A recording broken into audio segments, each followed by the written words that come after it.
노력은 배신하지 않는다라는 말 많이 들어보셨을 겁니다. 또 많이 사용하시기도 할 거고요. 스스로가 됐든 다른 누군가가 됐든 어떤 일을 하도록 조금 부추기고 독려하고 또 동기를 부여할 때 이 이야기를 자주 씁니다. 2022년에 한국행정연구원이라는 기관이 있더라고요. 거기에서 2016년부터 2020년까지 우리나라의 사람들을 대상으로 조사를 했대요. 과연 노력하면 성공하냐고 믿냐고요. 그런데 우리나라 사람들 중에 14.1%는 아무리 노력해도 성공하지 못한다라고 대답했다고 합니다. 그 중에서도 그 당시에 16세부터 24세에 이르는, 그러니까 우리가 MZ세대 할 때 그 G세대들 중에는 다른 세대보다 부정적 응답률이 굉장히 높았대요.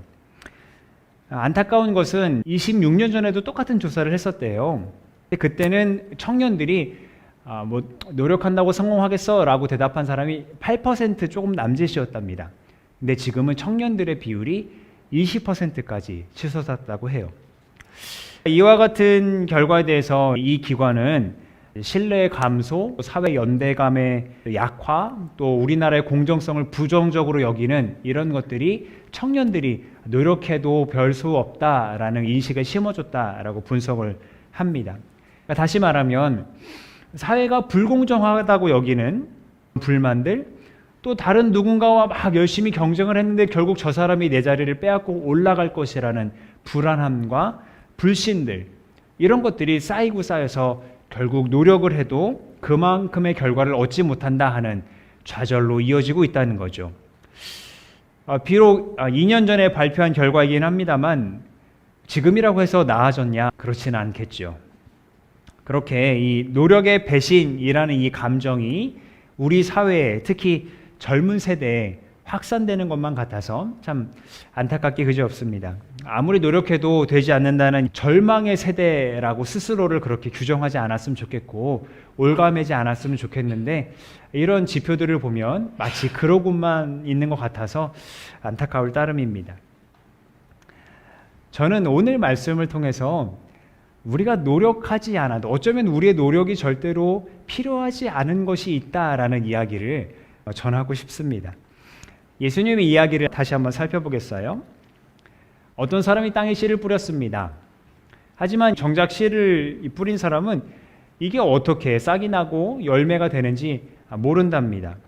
그럼에도 땅은 저절로 싹을 틔우고 열매를 맺게 한답니다. 그리고 그 열매가 익어서 추수 때가 되면 그제서야 씨를 뿌린 사람은 나와서 낫을 들고 추수를 합니다.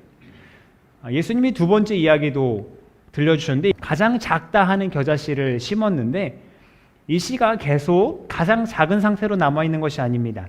역시 싹을 틔워서 자라는데 나중에는 이 가지가 뻗어서 그 그늘에 새들이 쉴 만큼 아주 울창하게 자란다고 합니다.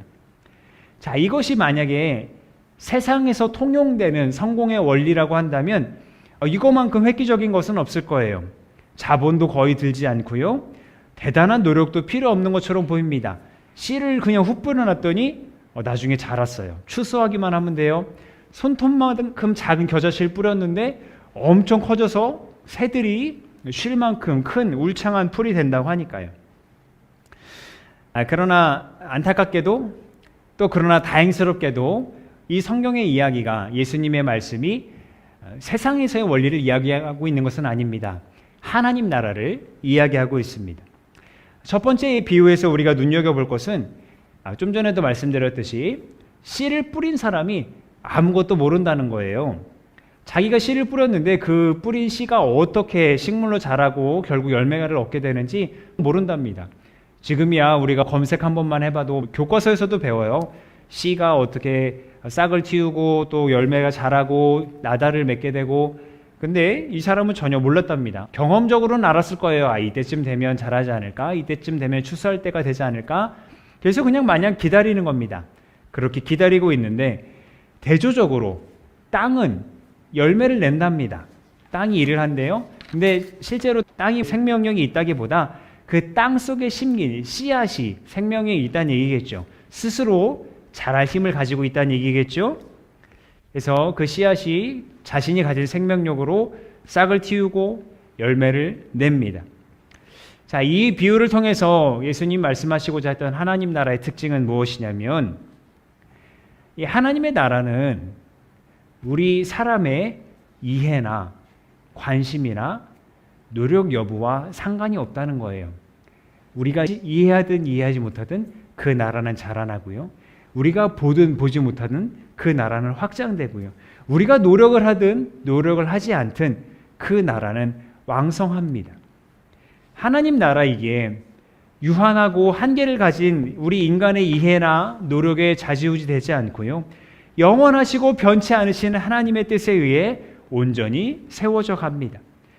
다만 그런 하나님의 뜻을 우리가 온전히 이해하지 못하기 때문에 우리는 그 나라의 출발이 어떤지, 그게 어떻게 시작됐는지 미처 알지 못하기도 합니다. 겨자씨 비유를 통해서 그것을 우리가 알 수 있는데요. 크게 자라면 4에서 5m까지 자라는 아주 큰 풀이라고 합니다. 근데 이게 손톱만한 씨앗에서 자랐다는 것은 미처 알지 못한 사람이라면 상상하기조차 어려울 겁니다. 근데 예수님은 하나님 나라가 이와 같다는 거예요. 언제, 어떻게, 무슨 수로 시작됐는지 알지 못하지만 나중에 마주할 그 영광스러운 하나님의 나라는 우리가 미처 상상하지 못할 정도로 찬란하고 아름답다고 말입니다.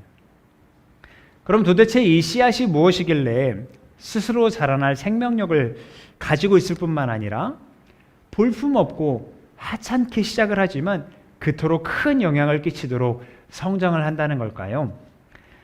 씨앗의 정체를 알기 위해서는 우리가 앞의 이야기를 좀 살펴볼 필요가 있겠습니다. 오늘 복음서 본문이 포함된 마가복음 4장의 앞에 보면 예수님께서 또 다른 비유를 들려주셨는데 바로 씨 뿌리는 자의 비유입니다. 1절부터 9절까지 나오는 이야기인데요. 어떤 사람이 씨를 뿌립니다. 근데 그 뿌린 씨가 어떤 거는 길가에 떨어져요. 새들이 와서 쪼아 먹습니다. 어떤 거는 돌짝밭에 떨어져요. 뿌리를 내리려고 하지만 돌짝밭이니까 얼마 가지 못해서 뿌리를 내리지 못하고 말라 죽습니다. 또 어떤 씨는 가시밭에 떨어지는데 그 가시들이 기운을 막아버려서 자라지 못해요. 그러다가 좋은 땅에 떨어진 씨는 거기에서 잘 자라서 100배, 60배, 30배의 결실을 맺게 된다라고 이야기해 주세요. 쉬운 이야기인 듯 하지만 그 본래의 뜻을 더 알기를 원했던 제자들과 또 주변의 사람들이 예수님께 뜻을 알려달라고 요청을 합니다. 그때 예수님께서 말씀하시길 씨를 뿌리는 사람은 말씀을 뿌리는 것이다 라고 이야기해 주셨거든요. 그래서 이제 말씀을 들은 자들 중에 사탄의 방해나 박해나 유혹 또 세상의 염려와 근심에 넘어지지 않고 그 말씀을 온전히 받아들인 자는 열매를 비로소 맺게 된다라고 말씀해 주신 거예요. 오늘 이야기에서도 이 씨가 말씀이라는 것은 동일하게 적용할 수 있겠습니다. 땅에 뿌리기만 하면 저절로 싹이 나고 열매를 맺는 이 씨처럼 주의 말씀이 우리에게 임하면 그 말씀은 역사하기 시작하는 거예요.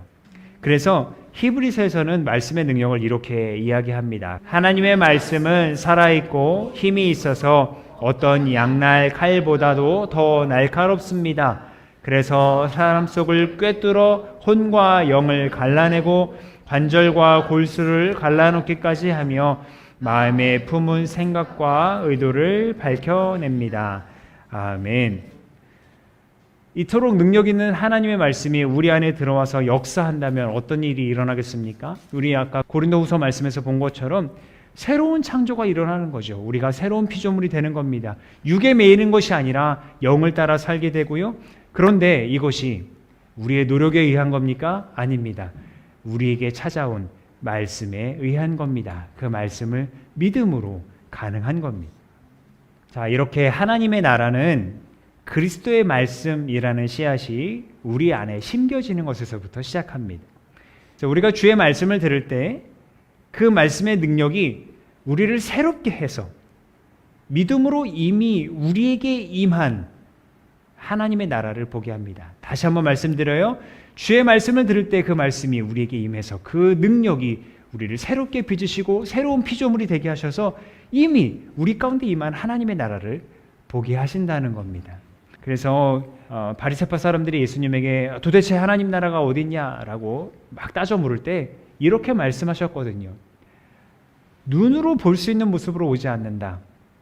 또 여기 있다 저기 있다 말할 수도 없다. 하나님 나라는 어디 있대요? 너희 가운데 있다. 자, 마지막 문장 중에 너희를 우리로 바꿔서 한번 읽어볼까요? 시작. 보아라, 하나님의 나라는 우리 가운데 있다. 아멘.